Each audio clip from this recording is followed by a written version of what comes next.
deviant, but it's kind of turning me on. I regret to inform you that I did it again. Against my better judgment, I asked Twitter to tell me what to review. When will I learn that my actions have consequences? When will you learn? When will you learn? Where is Sammy the Classic Sonic fan when you need him? God damn it, what's wrong with me? There were 827 replies. 2 of those replies were from CallMeCarson and some black guy. Carson asked me to review Click. You know that amazing Adam Sandler movie? What is this, Animal Planet? But then Derek Blackman summoned the demons from hell, and somehow he beat Carson with this abomination, Boss N-word.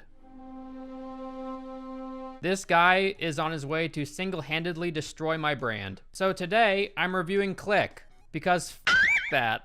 You coward, I can't believe it. Don't worry, I'm doing them both. Cause you know me, I like to please. I don't know when I will review Boss N-word. They call him Boss.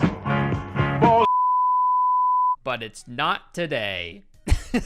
I think it's probably safest for my channel to spread out the N-word videos, you know, as far apart as possible. Before we get into the review, this video is sponsored by Makeshift. I have my own plushie, can you believe it? Look at it, it's so cute. This is my son, and you can buy him right now. He's cute, he's asking for a home. You wouldn't want him to be homeless, would you? You thought U2s were cool. Makeshift is the new U2s, okay? In fact, you should get this plushie for someone in your family that has no idea who Elvis the Alien is. They'd be like, oh, it's just some random little alien man with a hat. We have a goal to sell at least 400 of these. So if you're interested, please go to the link in the description and go get one for yourself. It's limited edition. They're never gonna be made again. So if you want one, go get one. Buy me.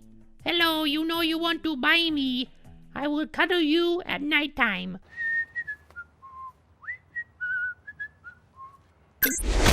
This movie's entire plot can be summed up with the Ferris Bueller quote. Time moves pretty fast. If you don't stop and look around once in a while, you might miss it. Yeah, that's the movie Click. All you gotta do is sprinkle in some really outdated humor and some really awful Adam Sandler acting.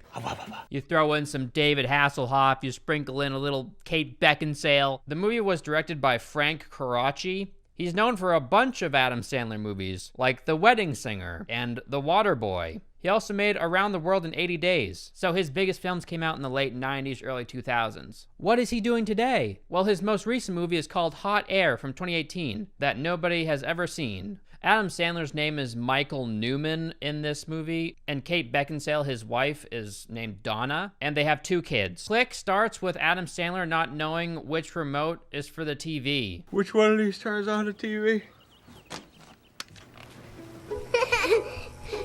Like, he's got a bunch of remotes on the table, and he doesn't know which one is for his own goddamn TV.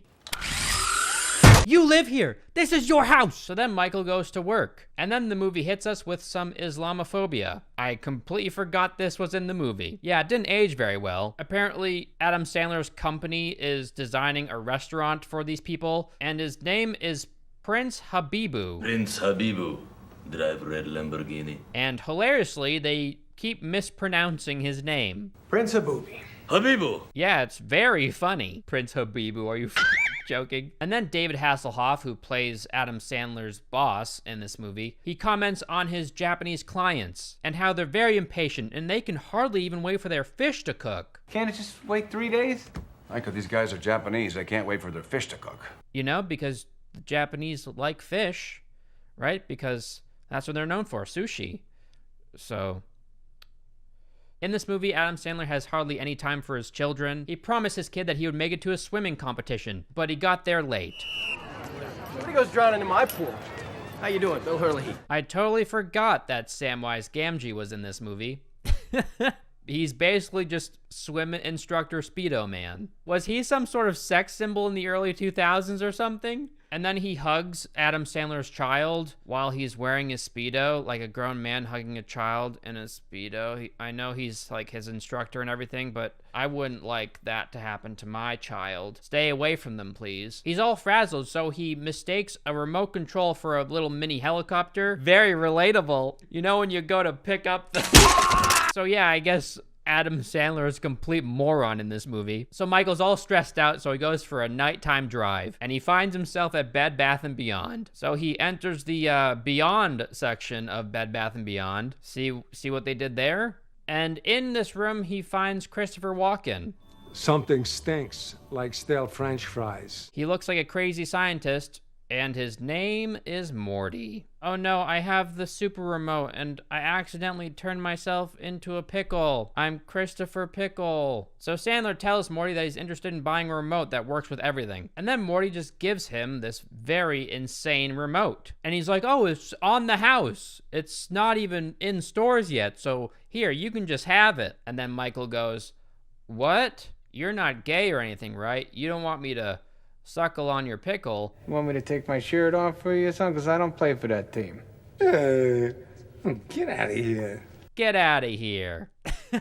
So Michael takes the remote home, and his dog won't stop barking at him. So he picks up the remote and starts turning the volume down on the dog, like as a joke to himself or something.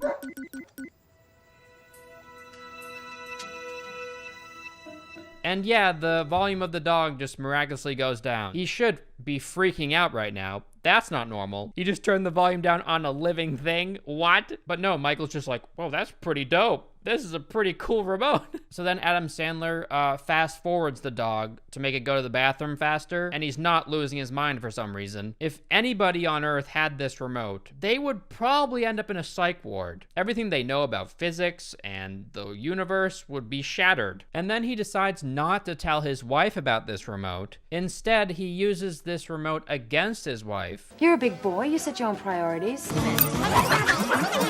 You'd assume if he loves his wife that he would want to, like, I don't know, share it with her and then they could talk about it, but no. So Michael goes back to Morty thinking that all this was staged, that it's like a magic trick somehow. Is this some sort of reality show? Are you the host, Morty? When earlier in the movie he used the remote to silence his wife and his wife's friend, while also putting a screen on top of them, like an overlay that's playing sports. That's quite an elaborate trick for someone to pull off. Like, I don't care if you're David Blaine, okay? That is not a trick. It's not sleight of hand, okay? So Morty convinces him that no, this remote is real and it's doing the things that you think it's doing. And Michael is somehow still not losing his mind. Wow, this is a cool remote. Pretty dope device you got here. Did Apple make this? They're really innovating. So Morty helps him use the remote to go back in time and visit parts of Michael's life, going so far back as to visit his birth. I believe we're sometime after your conception. Okay, very good, Mrs. Newman. No! Yeah, and there's sound effects. It's very strange. They even show the vagina opening. I don't know what they were thinking with this scene. Very odd. And then the doctors mistake his penis for a vagina. I'm sorry, it might be a boy.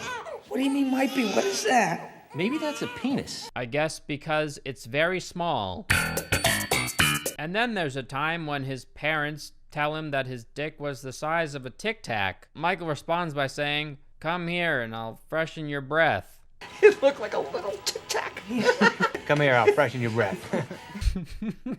Okay, this one actually got a laugh out of me. Morty objectifies Michael's wife in front of Michael. Tight, rockin' body. Your wife is really sexy. I can't believe she's with you. And then Michael goes, dude, I've been hooking up with hot chicks my whole life. So then Morty's like, all right, prove it. So they go back in time, and we get to see Michael's previous girlfriends. I mean, granted, they're not Kate Beckinsale, but they just flat out make fun of them in this movie. Christopher Walken's character literally asks if one of them is a man. Is that a man or a woman?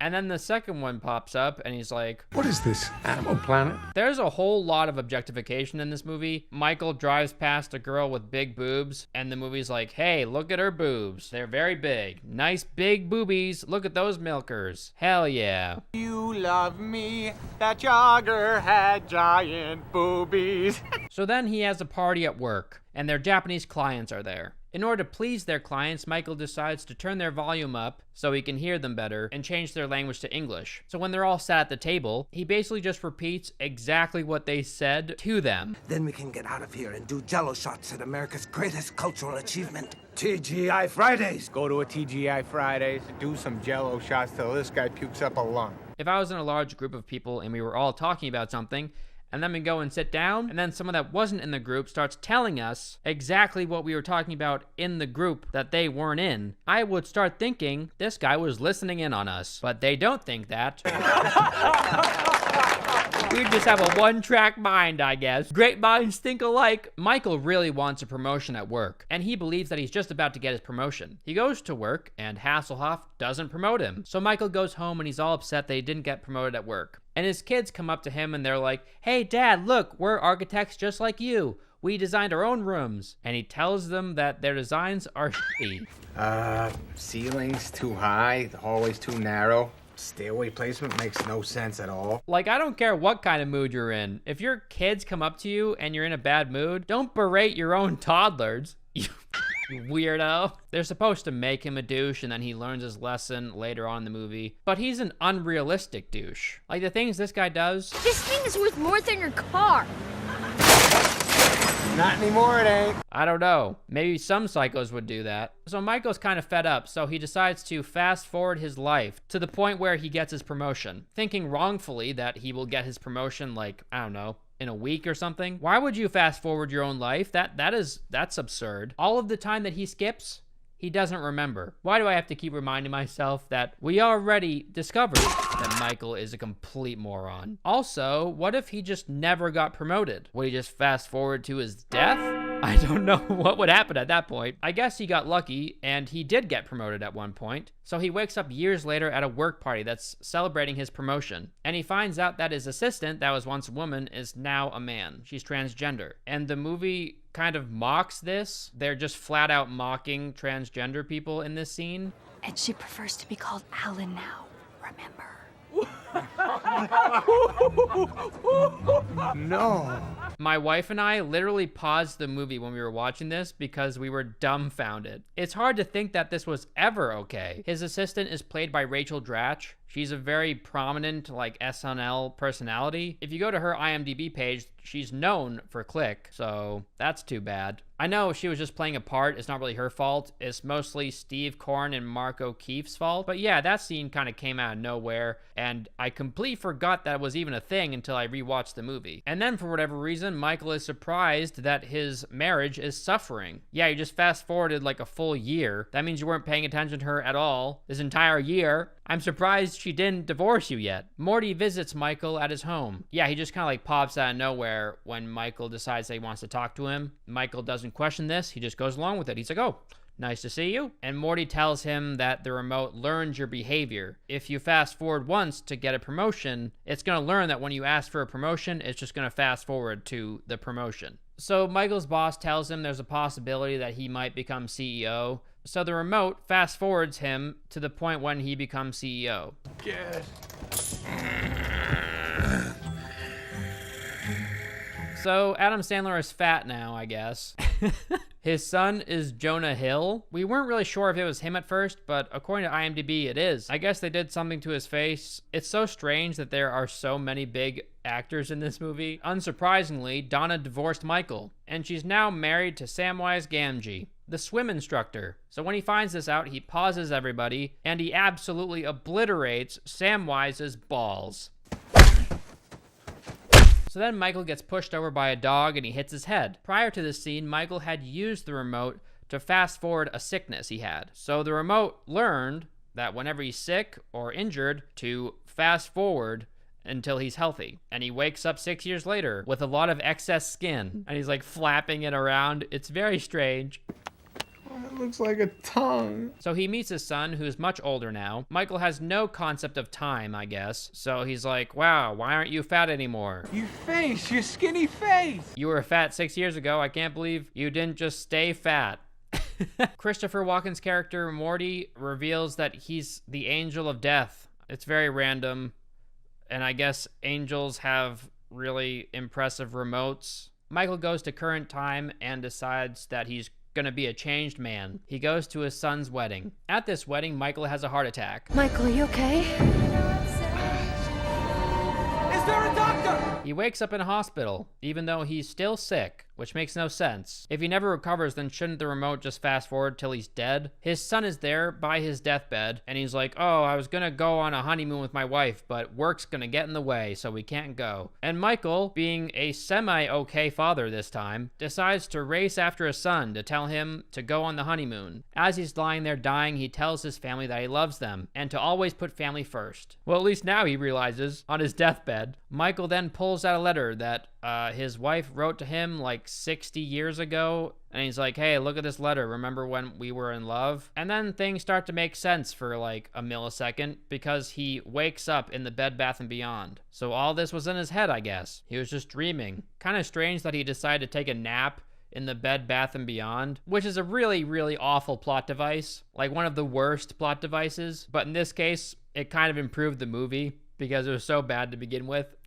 So yay, Sandler is still young, and I guess this dream changed him as a person, so he's gonna make amends. So then Sandler finds the remote. It's a gift from Morty. So I guess it wasn't all in his head. Maybe Morty decided to give him a second chance, even though he's the angel of death. This time, Sandler throws away the remote, because I guess he found a little crumb of common sense.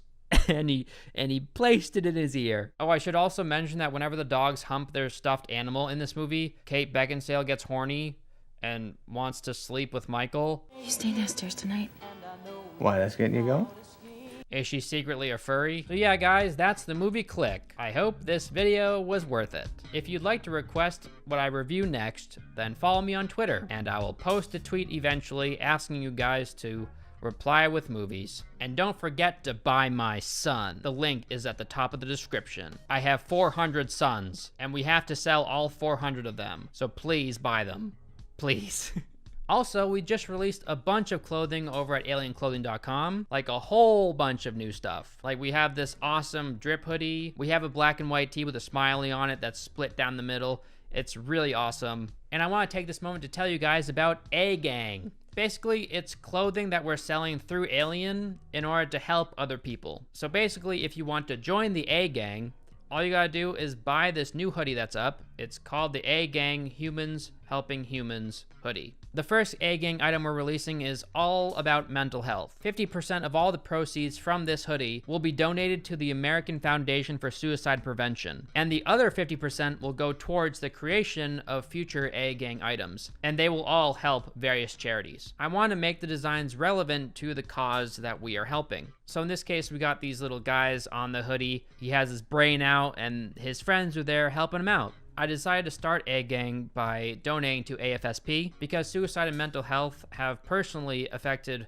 my life and the lives of the people that are closest to me. I'll link this hoodie in particular in the description down below if you just want to go straight to it. The art was done by the awesome Brandon Lapine. He's done art for a bunch of YouTubers out there like Curtis Connor, Cody Ko, you name it. So yeah. That's A-Gang. So support it if you want. That'd be really cool. Let me know what movie you'd like me to review in the comment section down below, and I'll talk to you guys in the next one.